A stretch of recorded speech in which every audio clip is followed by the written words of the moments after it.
nous avons fait, ça a été déjà d'acter au niveau des conseils d'administration et du comité de l'association des centraliens et du comité de direction des Supélec, de cette volonté que nous avions commune de rapprocher nos associations dans une seule et même entité.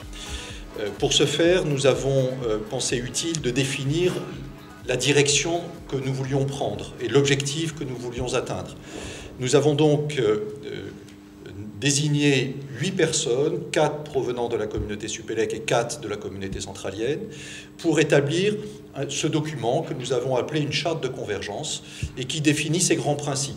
L'esprit dans lequel le rapprochement devait être fait, la forme qu'il prendrait et l'objectif que nous voulions atteindre, puisque bien évidemment, la mise en œuvre va prendre un certain nombre d'années. C'est une énorme chance pour notre communauté d'accueillir toute cette diversité, toute cette richesse et de trouver des bonnes volontés pour travailler avec nous sur les enjeux de nos associations, que c'est beaucoup de plaisir. Et plus les mois passent et plus les réunions se multiplient, mieux nous nous connaissons, plus nous nous apprécions et je trouve que ça apporte un vent de fraîcheur. Je trouve qu'aujourd'hui, on a une association bouillonnante, très active, beaucoup d'ambition et grandement grâce à tout ce que Yolande et son équipe fait, mais que là on a une chance nouvelle d'aller encore au-delà.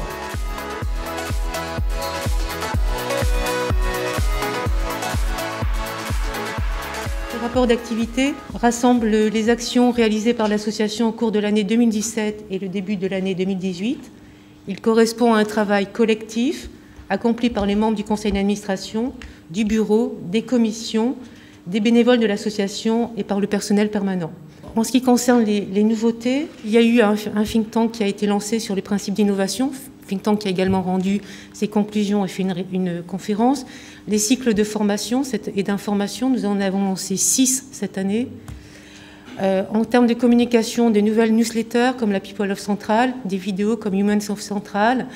Nous avons également réalisé un certain nombre de plaquettes à destination des groupements, qu'ils soient régionaux, internationaux, les promotions. Et puis nous avons également fait une plaquette de présentation de l'association des centraliens, je crois qu'elle vous a été distribuée tout à l'heure. Et également la plaquette des prix Félix, puisque nous avons lancé les prix Félix en 2012. Et depuis la dernière AG, nous avons un peu plus de 60 nouvelles vidéos, ce qui fait que nous avons actuellement 515 vidéos sur la chaîne YouTube, sur notre chaîne YouTube, avec un peu plus de 255 000 vues. Nous avons également, auprès des élèves, organisé de nouveaux événements, comme les ateliers de préparation au pré-forum, présence active également au Forum Central Supélec, les formidables à l'école, soutien aux startups centraliennes, apéro de césure, et puis nous avons lancé notamment un groupe management de transition et puis notre plateforme collaborative Future is Good. Et puis cette année, bien sûr, nous avons eu les quinquennales pour la première fois qui ont été organisées à l'école et qui rassemblent les promotions. Cette année, c'était les promotions en 3 et en 8. Le projet de fusion est un projet qui a été grandement décidé sur un certain nombre de principes d'équilibre, d'équité entre ces deux communautés, grands principes qui avaient été définis, vous vous en souvenez, par l'ancien président des Supélec, Patrick Stark, et des centraliens, Jean-Georges Malcor. Et nous avons gardé ces principes comme des principes directeurs dans nos travaux de rapprochement. Chacune de ces communautés apporte ce qu'elle a à cette fusion pour créer cette entité nouvelle, dont le nom changera. Il nous faut encore, et d'ailleurs nous vous consulterons prochainement, définir le nom que nous donnerons à cette association. La mise en place de cette fusion va se faire par étapes.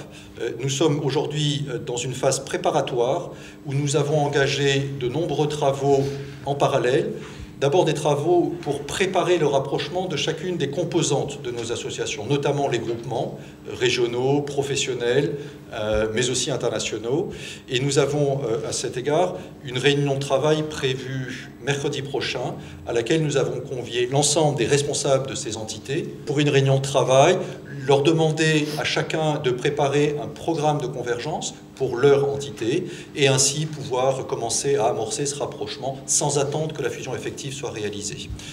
Nous les avons invités le 15 septembre à une journée de travail en présentiel pour pouvoir partager ces plans de convergence, répondre à toutes leurs questions, lever les obstacles qui pourraient exister et ainsi faciliter la mise en œuvre. À savoir que s'il ne s'agit pas de coller deux entités et de les faire cohabiter, il s'agit de créer pour chaque groupement quelque chose de commun sachant que les structures juridiques sont parfois très différentes.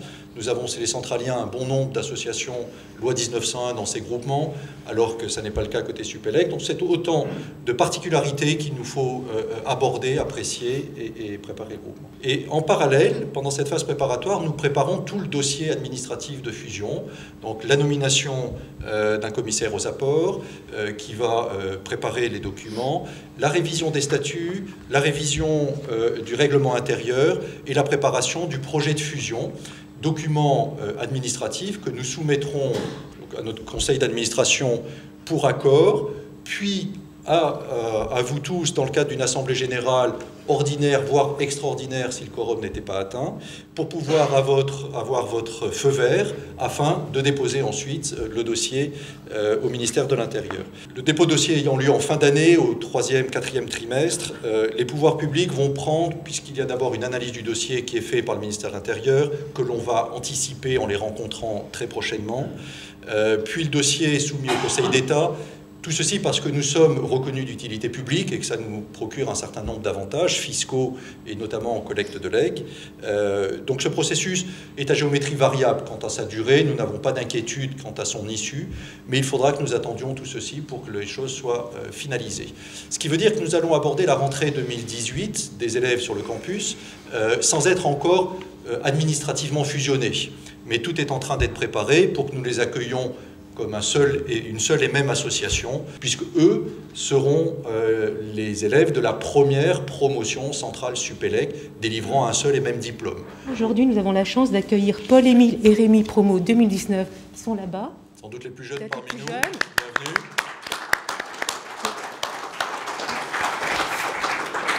Je vais quand même rappeler très rapidement que nous sommes très présents à l'école. Donc là, vous avez toutes les dates de nos présences à l'école. Bien sûr, vous avez tout ça dans le rapport d'activité.